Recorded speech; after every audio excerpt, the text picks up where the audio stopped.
Hari ini kita akan bicarakan bagaimana kita bisa membuat laporan arus kas. Laporan arus kas itu sebetulnya dengan bahasa sederhananya itu untuk melihat kemampuan perusahaan.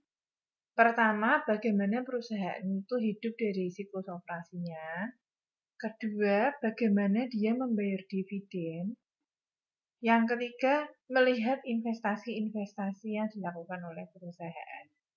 Jadi, apakah dia membayar dividen kepada pemegang saham itu dari aktivitas operasi atau aktivitas pendanaan? Atau selama ini dia hidup justru lebih banyak dari aktivitas pendanaan? Atau ternyata dana yang mengalir di dalam perusahaan itu banyak dialirkan ke bagian investasi sehingga operasinya kurang berjalan dengan lancar.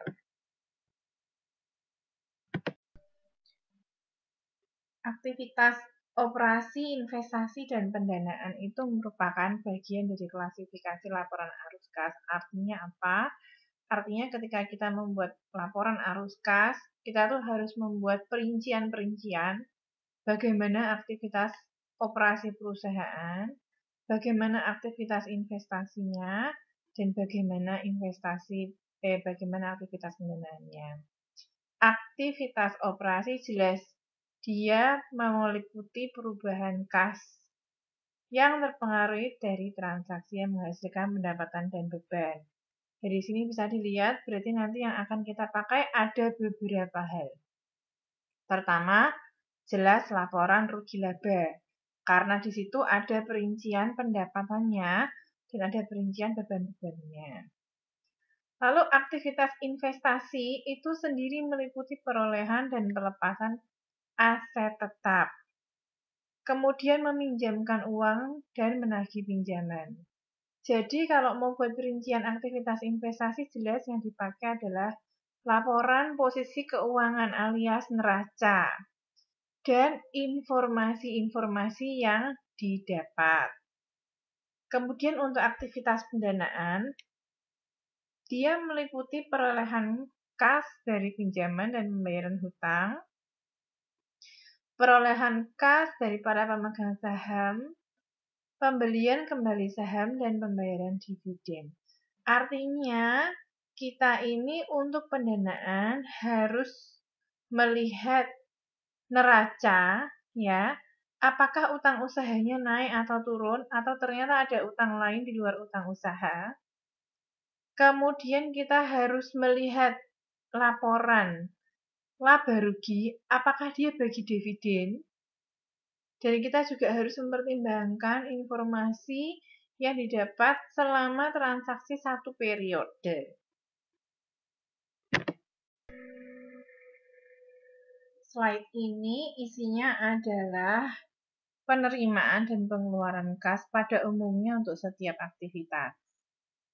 Oh ya, tadi saya mau menambahkan, jangan lupa bahwa untuk lihat dividen kita juga harus melihat kalau di rugi laba itu biasanya tidak disebut ya, tapi itu disebutnya di laporan perubahan ekuitas. Jadi kita akan pakai 3 hal, laporan rugi laba, laporan neraca posisi keuangan ya, dan perubahan ekuitas.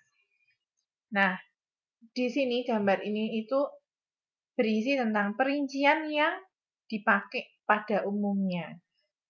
Untuk merinci setiap aktivitas operasi investasi pendanaan. Jangan lupa dilihat di bagian bawah, itu ada tulisannya kenaikan atau penurunan bersih kas dan setara kas. Artinya apa? Kenaikan atau penurunan bersih kas dan setara kas itu diperoleh dari arus kas bersih yang dihasilkan dari aktivitas operasi, ditambah arus kas bersih yang dihasilkan dari aktivitas investasi, ditambah arus kas bersih yang dihasilkan dari aktivitas pendanaan. Kemudian 2 kalimat terakhir di bawah itu ada tulisannya kas dan setara kas awal periode serta kas dan setara kas akhir periode. Kas dan setara kas awal periode itu diperoleh dari saldo kas periode lalu. Itu akan menjadi saldo kas pada awal periode berjalan. Setelah kenaikan atau penurunan bersih kas dan setara kas ditambah dengan kas dan setara kas awal periode, itu akan menjadi kas dan setara kas akhir periode. Dan jumlahnya itu harus sama dengan kas dan setara kas pada periode berjalan. Kalau periode berjalannya tahun ini, berarti kas dan setara kas akhir periode itu harus sama dengan besarannya kas di neraca laporan keuangan tahun ini. Berarti kas dan setara kas awal periodenya adalah besarannya kas pada tahun kemarin. Nah, karena di sini adalah daftar penerimaan pada umumnya dan daftar pengeluaran kas pada umumnya, berarti kita akan membuat laporan arus kas dengan dua cara. Yang pertama metode langsung, yang kedua metode tidak langsung.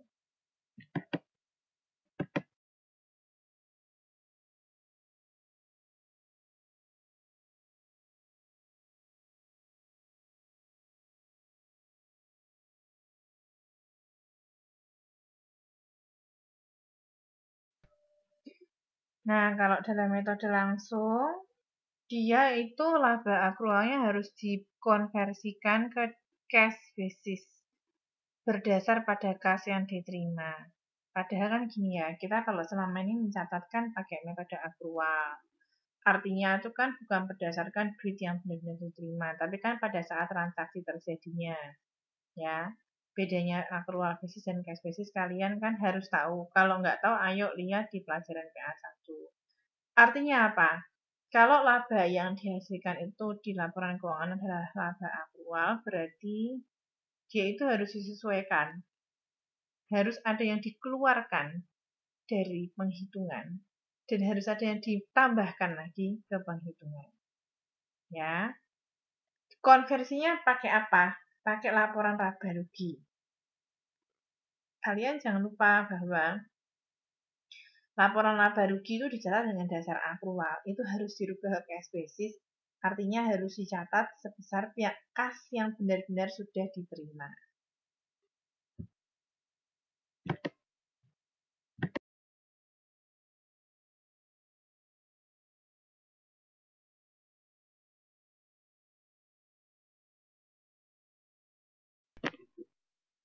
Nah, bagaimana sih cara kita mengkonversi laba akrual menjadi cash basis? Bisa dilakukan dengan cara, yuk diperinci satu persatu. Untuk item penerimaan kas dari pelanggan, dihitung arus kas masuk dari aktivitas operasi. Kalau arus kas masuk sifatnya nambah ya. Kalau arus kas keluar sifatnya mengurangi. Ya, jadi nanti ada arus kas bersihnya diperoleh dari selisih antara arus kas masuk dan arus kas keluar. Item pertama adalah penerimaan kas dari pelanggan. Caranya gimana? Kenaikan piutang usaha itu harus dikurangi dari pendapatan penjualan. Jadi harus tahu penjualannya berapa dulu, dikurangi kenaikan nilai piutang usaha. Tapi kalau piutang usahanya turun gimana? Ya berarti penjualan ditambah penurunan nilai piutang usaha. Oke. Nah, kemudian masuk ke item kedua, pembayaran kas kepada pemasok. Nah, berarti dihitung merupakan arus kas keluar. Jadi nanti dia sifatnya adalah mengurangi. Caranya gimana? Nah, kalau laporan rugi laba itu kan kemarin kita belajar ya, ada beberapa metode. Dilihat di situ, ada item akun pembelian nggak? Kalau ada itu harus ditambahkan beban pokok plus kenaikan persediaan. Jadi harus dilihat persediaan di dalam neraca itu ada kenaikan atau penurunan. Berarti kita pakai apa? Laporan laba rugi plus neraca. Kalau sudah selesai ditambahkan beban pokok dan kenaikan nilai persediaan, Nah, harus ditambahkan dengan penurunan utang usaha. Gimana kalau ternyata utang usahanya itu di dalam neraca, dilihat dari tahun sebelumnya ke tahun sekarang, kok malah tambah banyak? Berarti pembelian bersih tadi harus dikurangkan dengan penambahan utang usaha.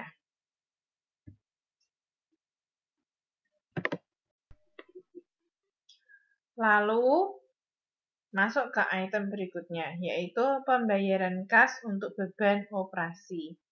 Namanya pembayaran kas untuk beban operasi sama dengan arus kas keluar. Caranya gimana? Nah, lihat di laporan rugi laba, beban operasi itu adakah kenaikan dengan beban dibayar di muka? Berarti lihat neracanya. Atau ternyata beban dibayar di mukanya itu turun. Jadi neracanya itu harus dibandingkan ternyata antara tahun periode saat ini dengan periode kemarin harus dicatat. Kenaikan atau penurunannya. Selisihnya itu dicatat. Kalau kas tahun 2019 100 juta, kas 2018 adalah 120 juta. Oh, berarti kasnya ada penurunan. Penurunan itu dicatat sebesar 20 juta. Jadi, beban operasi itu harus ditambah dengan kenaikan beban dibayar di muka. Nah, kalau beban dibayar di mukanya itu ternyata di tahun ini dibandingkan dengan tahun kemarin itu turun, berarti dikurangkan beban dibayar di muka. Persediaan dalam neraca juga harus dilihat. Apakah tahun ini dibandingkan dengan tahun kemarin ada kenaikan atau penurunan? Kalau ada penurunan, berarti harus dikurangkan persediaan. Kemudian kita melihat beban operasi itu ngitungnya nggak sekedar sampai situ aja. Dilihat, apakah dia masih punya nilai utang beban yang harus dibayar. Itu utang bebannya naik atau turun. Utangnya misalkan utang gaji, utang bunga, ya. Berarti lihat apa? Lihat neraca. Kalau ternyata nilai utangnya itu menurun, berarti beban operasinya ditambah dengan penurunan. Kalau nilai utangnya itu naik, berarti harus ditambahkan ke beban operasi. Nah, tapi kalau ternyata beban operasinya sudah termasuk beban penyusutan atau kerugian pelepasan aset atau amortisasi atau deflasi, maka beban-beban tersebut harus dikeluarkan dari beban operasional. Dengan cara harus dikurangin dari beban operasinya. Nah, setelah itu baru ketemu beban operasi bersihnya itu ada berapa. Oh, jangan lupa, beban operasi itu juga ternyata kalau ada kenaikan nilai utang usaha, dia juga ikut mengurangi beban operasi. Jadi benar-benar harus dilihat neracanya. Harus hitung kenaikan dan penurunannya, oke? Lalu masuk ke item selanjutnya yaitu pembayaran kas untuk bunga. Kalau ada beban bunga yang masih harus bayar setelah laporan laba rugi, nanti berarti dia akan sifatnya menambah arus kas keluar dari aktivitas operasi. Artinya masuk dalam bagian kolom arus kas keluar. Jadi sifatnya mengurangi arus kas dari aktivitas operasi. Lalu untuk pajak penghasilan itu harus dihitung pajak penghasilan yang benar-benar mengeluarkan uang perusahaan. Ya, caranya gampang. Di dalam laporan laba rugi kan ada pajak penghasilan tuh. Nah, pajak penghasilan itu harus ditambah dengan kenaikan pajak dibayar di muka dan penurunan utang pajak. Artinya kenaikan pajak dibayar di muka akan menambah pajak penghasilan penurunan utang pajak juga akan menambah penghasilannya. Kalau ternyata pajak dibayar di mukanya itu dibandingkan dengan tahun sebelumnya itu turun, berarti pajak penghasilan yang tertera di laporan laba rugi harus dikurangi dengan penurunan pajak dibayar di muka dan harus dikurangkan dengan kenaikan utang pajaknya. Nah, lalu kita masuk ke bagian selanjutnya dari aktivitas operasi, yaitu aktivitas investasi dan pendanaan. Untuk item pertama yaitu kenaikan nilai aset tetap. Kalau ada kenaikan nilai aset tetap, dia berarti sifatnya masuk dalam aliran kas keluar di bagian aktivitas investasi. Jadi sifatnya akan mengurangi. Ya, tandanya minus, ya. Yang dilaporkan bagaimana? Cuman sebesar kenaikannya. Berarti harus lihat laporan rugi laba. Bandingkan aset tetapnya tahun ini sama tahun kemarin ada kenaikan atau penurunan. Kalau ada penurunan pelepasan aset tetap, dia masuk dalam aliran kas masuk. Artinya sifatnya akan menambah arus kas dari aktivitas investasi. Kalau ternyata dia melakukan pembelian sekuritas entitas lain atau membeli aset tetap, sifatnya adalah ke aliran kas keluar. Jadi dia akan mengurangi arus kas dari aktivitas investasi. Bagaimana kalau dia menjual sekuritas entitas lain? Berarti dia mendapatkan aliran kas masuk. Berarti dia sifatnya akan menambah aktivitas investasi, menambah arus kas aktivitas investasi. Kalau kalian lihat di laporan keuangan, tidak melulu laporan arus kas dari aktivitas operasi, investasi, pendanaan itu positif semua. Pasti ada yang positif, ada yang negatif, ada juga yang positif semua, ada juga yang positif negatifnya sama imbang banyaknya.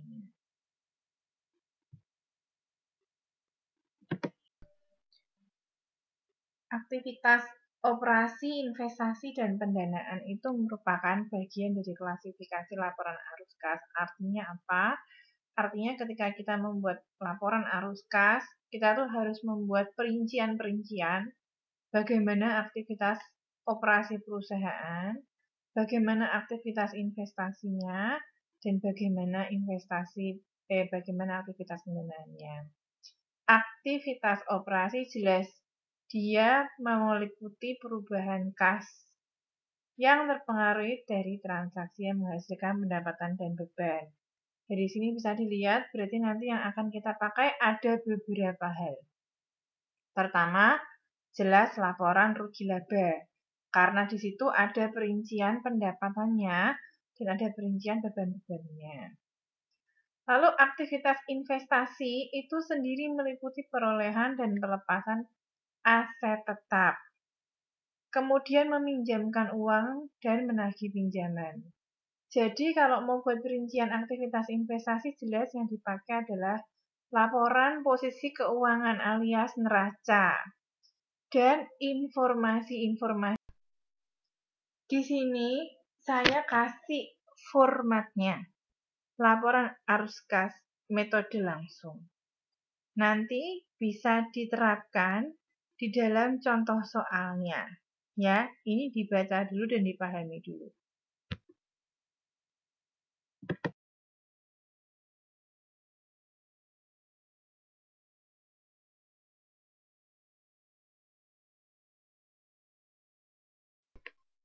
Kalau kalian lihat dalam slide yang ini ya, saya itu membuat tabel baru ya. Kolom baru namanya kenaikan atau penurunan. Itu memang harus dibuat seperti itu biar kita tahu ada kenaikan atau penurunannya ya. Lalu saya bikin terperinci masing-masing item dari penerimaan kas pada pelanggan. Didapatnya tadi kan sudah disebut toh pendapatan penjualan dikurangi dengan kenaikan piutang usaha. Itu ketemu penerimaan kas yang sesungguhnya dari pelanggan. Lalu dengan item selanjutnya pembayaran kas ke pemasok. Karena di dalam laporan keuangannya nggak ada tulisan pembelian. Jadi kita nggak ngitung itu. Masuk berikutnya ke pembayaran kas untuk beban operasi. Ingat tadi pakemnya bagaimana? Beban operasi yang tercatat di laporan rugi laba harus dikurangi kerugian pelepasan aset, harus dikurangi dengan penurunan nilai persediaan, kemudian harus dikurangi dengan kenaikan nilai utang usaha. Maka akan ketemu pembayaran kas untuk beban operasi yang sesungguhnya. Pembayaran kas untuk bunga tidak ada ceritanya. Tapi untuk pajak penghasilan, ketahuan beban pajaknya 353.000 itu ketahuan dari laporan arus kasnya. Jadi kalian bikin laporan arus kas itu membandingkan laba rugi, bandingin neracanya, lihat ekuitasnya, lihat informasi yang beredar, ya.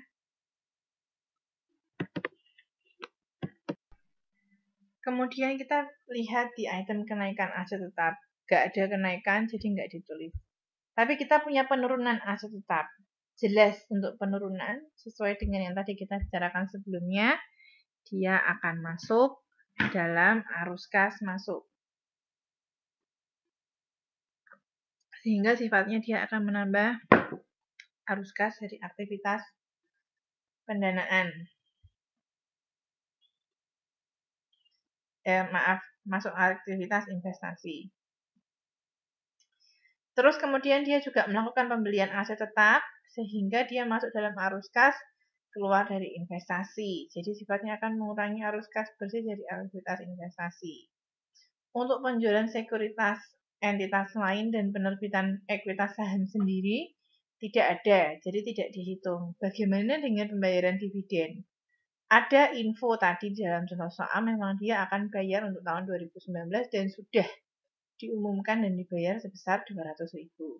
Itu dia akan mengurangi arus kas dari aktivitas pendanaan. Untuk pelunasan pinjaman dan perolehan pinjaman serta pembelian kembali saham treasury tidak ada transaksi sehingga tidak perlu dicatat. Kemudian ini adalah contoh pencatatannya. Kalau kalian lihat ya, kenaikan penurunan bersih kas setara kas itu diperoleh dari arus kas aktivitas operasi ditambah arus kas aktivitas investasi ditambah arus kas aktivitas pendanaan. Kemudian dia harus ditambahkan dengan kas dan setara kas awal periode, berarti harus buka neraca periode lalu. Kasnya ada berapa, itu yang menjadi saldo awal kas kita di periode berjalan ini, ya. Setelah kenaikan atau penurunan itu ditambah dengan kas dan setara kas awal periode, maka akan ketemu kas dan setara kas pada akhir periode. Dan jumlah ini biasanya kalau dilihat di dalam neraca keuangan akan menjadi sama.